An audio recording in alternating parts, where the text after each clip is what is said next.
बिस्मिल्लाहिर्रहमानिर्रहीम। अस्सलाम वालेकुम। मोहम्मद जमील शाहिद आपसे मुखातब है। मैथ 10th के सिलसिले में इस वक्त हमारा लेक्चर नंबर 52 है और ये जो है ना हमारा ये चैप्टर नंबर 3 है, एक्सरसाइज नंबर 3 पार्ट 2 है। वैसे तो इस एक्सरसाइज के ज़्यादा सवाल आते हैं, लेकिन अभी इस प्रैक्टिस में हम 1 से लेकर 6 तक सवाल हल करेंगे। तो ये डायरेक्ट वेरिएशन है।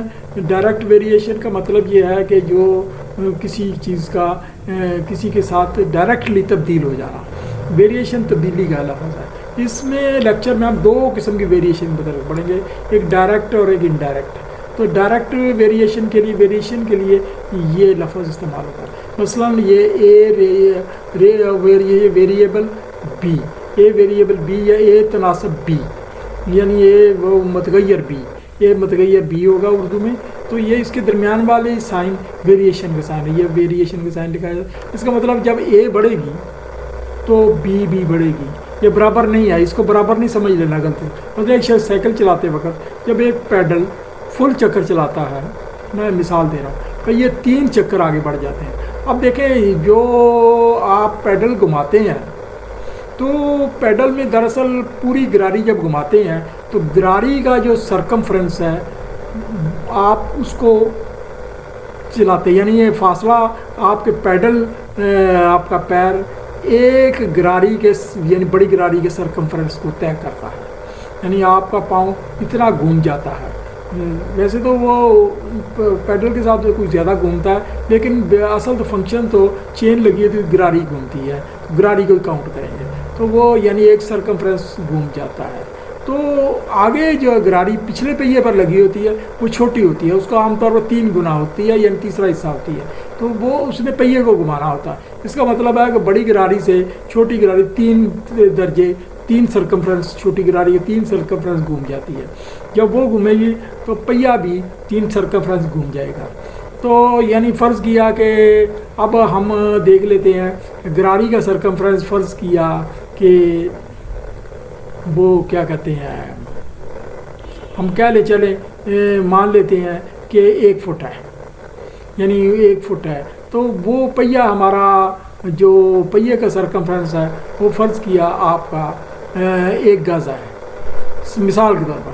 तो यानी 1 गज़ 3 फुट का होता है, तो इसका मतलब है 1 फुट 3 फुट के तो बराबर ना हुआ, तो वो 3 फिर घूम गया, यानी 1 फुट 9 फुट के तो बराबर ना हुआ। तो ये इसको जो है ना हम एक नया फैक्टर लगाते हैं, जब हम 1 को 9 से मल्टीप्लाई करेंगे तो 9 मैथमेटिकल 9 के बराबर हो जाएगा। तो जो मल्टीप्लाई फैक्टर लगाते हैं उसको के कहते हैं, कांस्टेंट कहते हैं। कांस्टेंट लगाए या बराबर करने के लिए लगाते हैं। तो एक तरफ ज़रब देकर दोनों को बराबर लगा दें, के ऐसे सवाल में पढ़ाकर जब हम सवाल कल करेंगे तो आपको के की पूरी समझ आ जाएगी। ये डायरेक्ट वेरिएशन में इसमें 2 मिकदारें कुछ इस तरह मुंसलिक होती हैं, एक किसी बढ़ने दूसरी भी बढ़ती है। मतलब जितनी एक कार की स्पीड बढ़ेगी उतना ही फासला ज़्यादा होगा। दूसरी मिसाल ये है कि साइकिलिस्ट जितने ज़्यादा पैडल मारेगा उतना ही फासला तय होगा। मिकदारें कुछ इस तरह से लिखी जाएंगी, एक्स प्रोपोर्शनल टू वाई। मसलन ये स्पीड है, स्पीड बढ़ेगी तो फासला भी बढ़ेगा। आप गाड़ी की स्पीड बढ़ाएंगे तो फासला भी उतनी टाइम में फासला ज़्यादा तय होगा। तो दूसरी एक वेरिएशन इनडायरेक्ट या इन्वर्स वेरिएशन, इसका ज़्यादा इतलाक तो आपको फिज़िक्स में जब पढ़ेंगे तो आपको मिलेगा, वो उसमें न्यूमेरिकल्स आएंगे तो वो लीजिए। इनडायरेक्ट या इन्वर्स वेरिएशन, इसमें 2 मिकदारें कुछ इस तरह से मुंसलिक होती हैं कि एक के बढ़ने से दूसरी भी घटती है, यानी एक बढ़ रही है दूसरी घट रही है, जितनी जितनी वो बढ़ी जा रही है वो घटती जा रही है। मिकदारें कुछ इस तरह से लिखी जाती हैं, एक्स प्रोपोर्शनल टू 1/y। अब इसकी अभी मिसाल देना मुमकिन नहीं है, वो जो है ना दी तो जा सकती है, लेकिन ये आगे सवालों में आपको खुद ही नोट हो जाएगी। अब एक सवाल है, ये सवाल के कुछ पार्ट हैं, जो 3 पार्ट हैं, तो हम ये सवाल करते हैं। अगर y की मिकदार डायरेक्ट x से बदल रही हो, यानी मतगैर हो, यानी y की मिकदार बदल रही हो, तो फ़र्ज़ किया y बराबर 8 हो, x बराबर 2 हो, तो दर्जे ज़र तगय्युरात मालूम करें, यानी y की मिकदार x से डायरेक्ट बदल रही है। तो अगर एक y की मिकदार में y 8 के बराबर है और x 2 के बराबर है, यानी बराबर तो ना हुआ, वो ये अदल बदल है, तो वो तगय्युरात मालूम करें। अब इसमें सवाल में हम करते हैं y in terms of x और x, तो ये इसको हम लिखेंगे X proportional Y proportional to X. अच्छा, अब जब मुतगैर है तो वाई की वैल्यू है 8 है, एक्स की वैल्यू 2 है।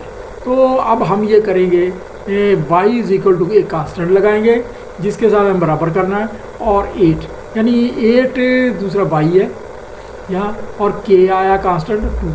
अब कांस्टेंट की वैल्यू जब निकाल दे, के को अकेला करेंगे, 2 आकर दे डिवाइड हो जाएगा 4। इसका मतलब यहाँ 4 लगा लो तो 4 दूनी 8, 4 दूनी 8 बराबर हो जाते हैं।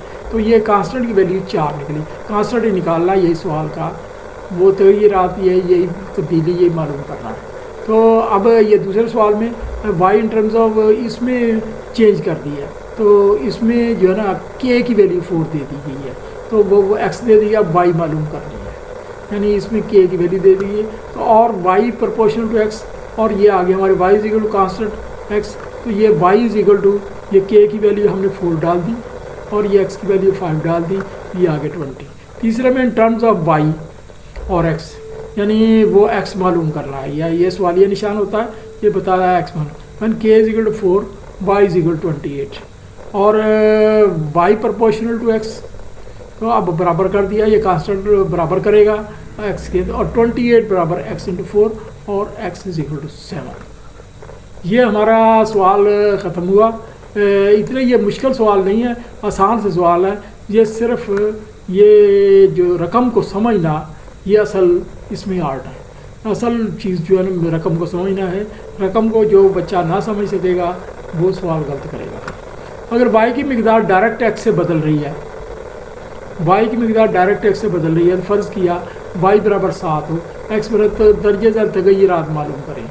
सवालात की रकम जवाब के साथ दिए गए हैं। अच्छा, मसलन X in terms of Y और के इज इक्वल, यानी के पहले मालूम करेंगे, जबकि वाई 7 दिया, एक्स 3 दिया गया है। अच्छा, ये वाई प्रोपोर्शनल टू एक्स और Y is equal to constant X, और 7 इज इक्वल टू के, और के 7/3 आ गया। अब 7/3 आ गया है ये हमारा, ठीक है। तो अगर वो जो है ना ये वो यहाँ निकालते हैं हम, तो वाई बराबर के एक्स और वाई बराबर 7/3, ये हमारा 7/3 ये हमारी वैल्यू है, यानी ये के की वैल्यू है। ये हमारा सवाल का जवाब आ गया। अगेन ये X in terms of Y, तो के इज इक्वल टू 7/3 और वाई 35, यहाँ एक्स मालूम करना है, यानी के दे दिया है 7/3, यहीं से उठाकर दे दिया, और आपने एक्स मालूम करना है। वो फार्मूला वही वाई प्रोपोर्शनल टू एक्स और Y is equal to constant into X, और ये 35/7 एक्स, एक्स को अब अकेला करेंगे तो ये 3 इधर चला जाएगा, 7 नीचे चला जाएगा, तो ये आ गया हमारा 15, यानी 7 जब नीचे आएगा 7 5 35, 3 मल्टीप्लाई होगा 15 हो जाएगा। ये तीसरा पार्ट है, अगला पार्ट है, ये इसी के दूसरा हिस्सा है। इसमें हमने वो जो है ना वाई दी मालूम करना है, एक्स दिया गया है, तो X proportional to Y constant, और वाई 7/3 18, तो इसमें वाई तो पहले ही अकेला है, तो ये 3 छिके 18, 7 छिके 42 42 आ गया।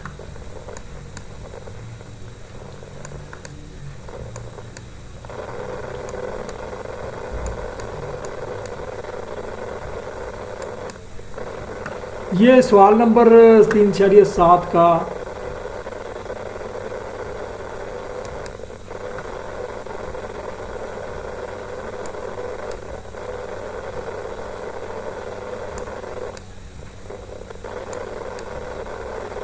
सॉरी थोड़ी सी गलत वो जो हो गया था। अच्छा, तो ये सवाल नंबर 3 है। अगर आर प्रोपोर्शनल टू टी हो, आर प्रोपोर्शनल टू टी हो, जबकि आर बराबर 5 हो, टी बराबर हो, तो दोनों की रबत करने वाली मसावत तैयार करें। दोनों को जो जोड़ती है, यानी जी किससे, मसला अगर आर बराबर, अगर आर मालूम करें जबकि टी 64 हो जाए, यानी टी 64 हो तो आर क्या होगा, और फिर आर 20 हो तो टी क्या होगा, ठीक है ना। यानी हमें एक मरतबा आर मालूम करना है, एक बार दोबारा टी मालूम करना है। तो पहले सवाल में आर जो है वो पहले हमने के भी मालूम करेंगे, तो के में ये इससे दिया गया, यानी ये एक मसावात दी गई है, जिसमें हमने पहले के मालूम करना है, के के बाद हमें टी की वैल्यू 64 डालकर वो आर मालूम करना है, फिर वो आर की वैल्यू 20 डालकर टी मालूम करना है। तो ये सवाल का हम पहले के मालूम करते हैं।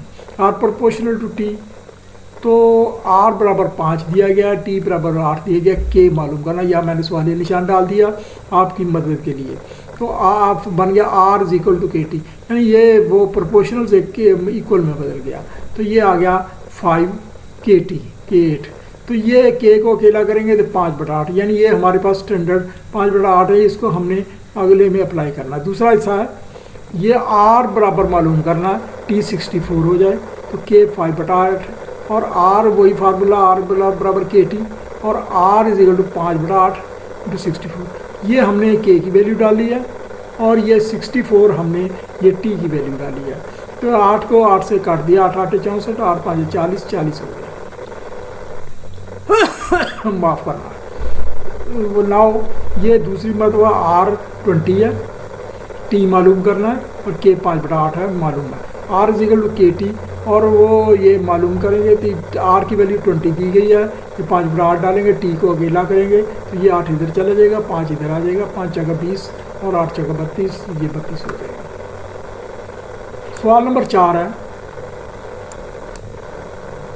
दिए गए डाटा के मुताबिक आर प्रोपोर्शनल टी स्केयर है, इसमें टी का स्केयर आ रहा है, यानी डायरेक्ट मुतनासिब तो है लेकिन ये बदल रहा है। जबकि आर इज इक्वल टू 8 हो, टी इज इक्वल टू 3 हो तो के मालूम करें। अगर बाद में टी 6 हो जाए, यानी ये वैल्यू बदल जाए, टी 3 पे टी 6 हो जाए तो फिर आर मालूम करें। तो इसमें तमाम सवालों में हम पहले के मालूम करेंगे।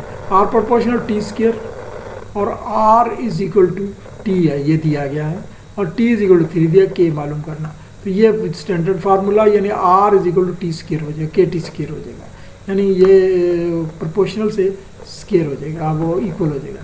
तो 8 ये दी गई वैल्यू 8 यहाँ से ली, इधर से भी देख सकते हैं, और वो 8 और के जो है ना अकेला किया 9, ये 9 का से 3, तो ये स्केयर है, तो 3 का स्केयर 9 होता है, तो ये यहाँ 9 लिखेंगे। एक स्टेप मैंने कम किया, तो ये के को अकेला करेंगे 8/9 हो जाएगा, ये के हमारा 8/9 हो गया, ये स्टैंडर्ड एक हमारे पास आ गया। अब के की वैल्यू आगे दोबारा डालेंगे, आर बराबर प्रोपोर्शनल, अब आर निकालना है, टी स्केयर बराबर 6 स्केयर है, ये अब टी 6 दे दिया गया है, ये टी 6 दे दिया गया, तो टी स्केयर को 6 का इधर भी स्केयर हो जाएगा और के 8/9 और आर के टी स्केयर और R is equal to 8/9 into 36, 6 square 36 होगा, तो ये 8/9 तो के की वैल्यू है, 9 चौका 36, 8 चौका 32 आ रहा है। अब हमारा सवाल नंबर 5 है, दिए गए डाटा के मुताबिक V proportional to R cube है, V की वैल्यू 5 है, R की वैल्यू 3 है और K की वैल्यू मालूम करें। अगर बाद में यानी ये जो नई तब्दीली है V 625 हो जाए तो फिर R क्या होगा, यानी वॉल्यूम इतना हो जाए, यानी यहाँ वॉल्यूम 5 है, 5 पे 625 हो जाए, बहुत ज़्यादा वॉल्यूम बढ़ गया। तो चलो हम सवाल करते हैं, V proportional to R cube, ये मैंने थोड़ा सा लकीर लगाकर अलग कर दिया, V is equal to 5, R is equal to 3 और K मालूम करेंगे। तो R इज इक्वल टू ये भी मालूम करना है, R मालूम करना है व्हेन V 625 हो जाए, यानी सवाल का दूसरा हिस्सा है, और V इज इक्वल टू के आर क्यूब, यानी इसको इक्वल कर दिया, और 5 इज इक्वल टू के 3 क्यूब, और क्यूब 3 थी 9 थी 27, तो ये 5/27 हो जाएगा के, यानी के को अकेला किया, ये नीचे आके 27 हो जाएगा। Now R is equal to ये मालूम करना है, ये दूसरा हिस्सा, ये अब V 625 हो गया है और के 527 5/27 है, और V इज इक्वल टू के आर क्यूब, तो आर क्यूब को अब अकेला किया, आर क्यूब आ गया 27/5, और यहाँ हमने वो वैल्यू डाली 625, 625 किस चीज़ की है, 625 V की है, ये V 625 है, तो ये वाली आर क्यूब 27/5 हो गया, यानी आर क्यूब 625, तो ये आ गई हमारी 3375। ये वैल्यू ये जो है ना 625 ये डाली हमने। 5 125 125 के साथ मल्टीप्लाई हो जाएगा तो ये आ गया R15। 15 कैसे हो गया, ये R क्यूब है ना, तो ये क्यूब जो है ना ये हमने वो जो है ना V तो अकेला था, ये क्यूब है, तो यहाँ 125 आया जवाब। तो 125 का जवाब यहाँ मल्टीप्लाई होगा 3375 आ गया। तो यहाँ भी हमने इसका क्यूब भी निकालना है। तो स्टैंडर्ड के तहत इसका क्यूब आर को अकेला किया, ये क्यूब ख़त्म किया, तो इसके ऊपर हमने 3 निकाला, ये 15 का क्यूब है, ये 3375 15 क्यूब है। लेकिन यहाँ 3 के ख़त्म करके इधर 1/3 करना है, यानी इधर 1/3 करना है। तो 1/3 ये 3 से कट गया, तो ये 1 रह गया, तो ये 15 आ गया जवाब। आप उम्मीद है समझ गए, थोड़ा सा ये उलझाव वाली चीज़ है। ये 3375 जो है ये क्यूब की वैल्यू आई है, ये मैं दोबारा बता दूं, 3375 क्यूब की वैल्यू आई है, जबकि ये भी किसी का क्यूब है। हम किसका क्यूब है, ये बेसिकली हमें पता चला 15 का क्यूब है, ये तो 15 असल जवाब होगा। अब सवाल नंबर 6 है, उसी किस्म का सवाल है। If W proportional to U cube हो तो W 81 है, U 3 हो जाएगा, के अगर W मालूम करें जब U 5 हो जाए, यानी W दोबारा मालूम करें जब 5 है, तो पहले हम K निकालेंगे। W proportional to U cube और W इज इक्वल टू 81 ये दिया गया है, और U is equal to 3, K is equal to मालूम, तो W इज इक्वल टू सवालिया यानी U इज इक्वल टू 5 हो जाएगा, और W is equal to KU 3 और 81 इज इक्वल टू K3। यानी उसी तरीके से ये इसका हमने 3 का क्यूब लिया, ये 3 का क्यूब लिया, यहाँ से हमने लिया हासिल किया, ठीक है। 3 का क्यूब लिया, यहाँ भी डाटा दिया गया था, और K is equal 81/27 is equal to 3, एक तकसीम हुआ तो ये K की वैल्यू आई। अब U 5 हो गया, अब हमारा दूसरा सवाल शुरू हुआ, तो W इज इक्वल टू सवालिया निशान है, तो W इज इक्वल KU 3 ये स्टैंडर्ड फार्मूला। W हमारा निकला 3 × 5 क्यूब इज इक्वल टू 375, ये हमारा 375 आंसर हमारा आ गया। ये इसको वो जो है ना 5 25 5 125, ये हमारा 375 आ गया। अभी ये जो है ना हमारा लेक्चर ख़त्म हुआ, तो ये आपसे गुजारिश है कि वो जो है ना इसको सब्सक्राइब कर दिया करें और घंटी के निशान पर दबा दिया करें, ताकि वो मुतल्लिका वीडियो आपको बर वक्त मिलती रहे। Thank you very much.